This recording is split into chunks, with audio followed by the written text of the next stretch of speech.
Hi everyone, Bernard here. I hope you're all staying safe and well, and welcome to my film and TV channel. I hope you enjoy what I've got for you today, and please check out as you're watching this little links on screen as well for different things on my Facebook and Twitter, and of course my football channel as well. And please, all your comments are very welcome. Just let us know and push that subscribe button. Don't forget, please push the subscribe button. Make sure your notifications are set to public as well if you want to know when these vlogs are coming out. Push that notification button as well. So anyway, please enjoy. Today we're going over to the world of Netflix here in the UK, so check your territories if it's on in your territories on Netflix, or whichever source you may be able to watch Netflix films on, because we're talking a film today. Couple of names. We know it over here, and it's been advertised on Netflix as Blood Red Sky, but I believe it's also known as Transatlantic 473.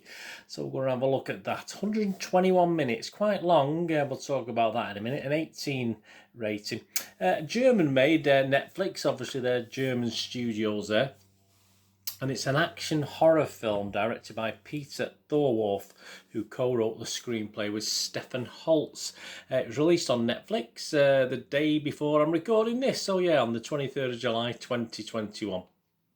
It stars Carl Anton Koch as Elias, Perry Baumeister as Nadia, Kai Setti as Farid, Graham McTavish as Colonel Alan Drummond, Roland Moller as Carl, Dominic Purcell as Berg, Alexander Shear as 8-Ball, and Chidi Ajufo as Curtis. Yes, a group of terrorists hijack an overnight transatlantic flight.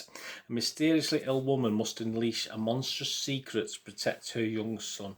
Yes, well, we're talking vampires here. I'm not giving anything away. I think it's quite well known what we're talking, a sort of vampires on a plane film here. All scores I'm going to talk about now are as at 11 AM on the 24th of July 2021, 11 AM UK time. Yeah, so Rotten Tomatoes, they quite like it. Yeah, the critics like it.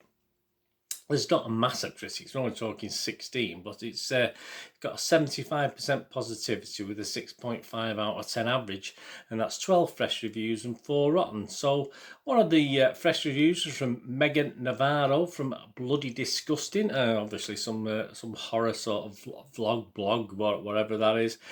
She said, "It's a type of plot that screams action horror spectacle, yet this high-altitude thriller defies expectations from the start. A beating heart of familial love pumps through the veins of this intense horror thriller with a vicious take on vampire lore."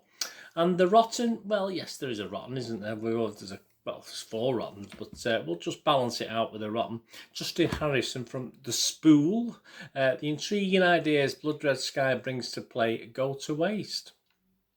Rotten Tomatoes audience, yeah, not too bad. 3.3 out of 5. We don't have a verified audience for that one. It's just an overall audience. So I'll say 6.6 out of 10. So that's okay, isn't it? We'll go with that.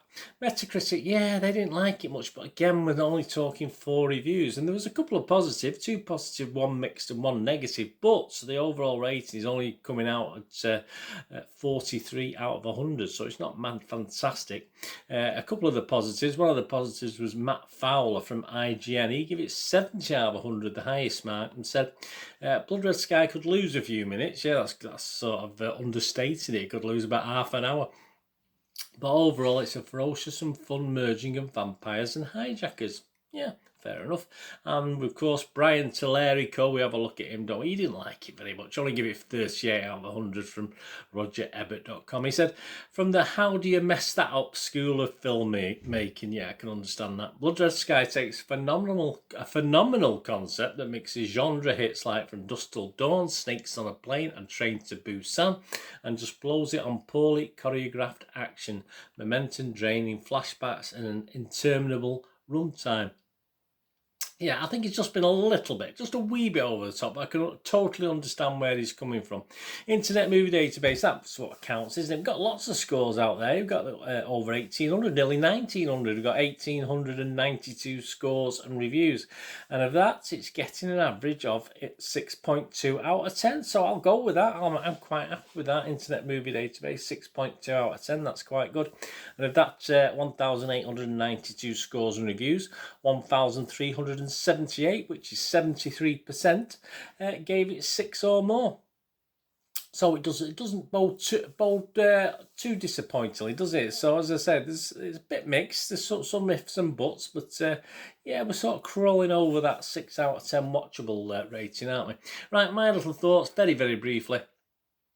Yeah, it is. I did think it was a little bit of a shame, and this film actually grabbed my interest for the first half of it. Anyway, although it never really relented with the action, etc., in its 2-hour journey, the second half lost a little of its originality, unfortunately, which is fair enough. But I mean, it just went on too long, and it got a little bit repetitive and samey for me, which is a shame because I said that first half of the film was excellent. It set it up really well, and you sort of knew at the start what had happened, because obviously then you went back in time, etc., etc. So it was really done really well, but as I say, it just got a little bit repetitive, that second half of the film.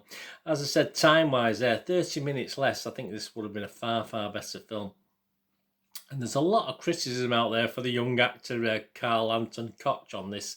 But I thought it was okay. He was a little hammy occasionally, but so were some of the adults, so it doesn't really make any difference. As I say, it's not really about the acting, this one. It's more about the action and the tenseness of what's going on the, a very small space, if you think about it, a claustrophobic sort of feel to it.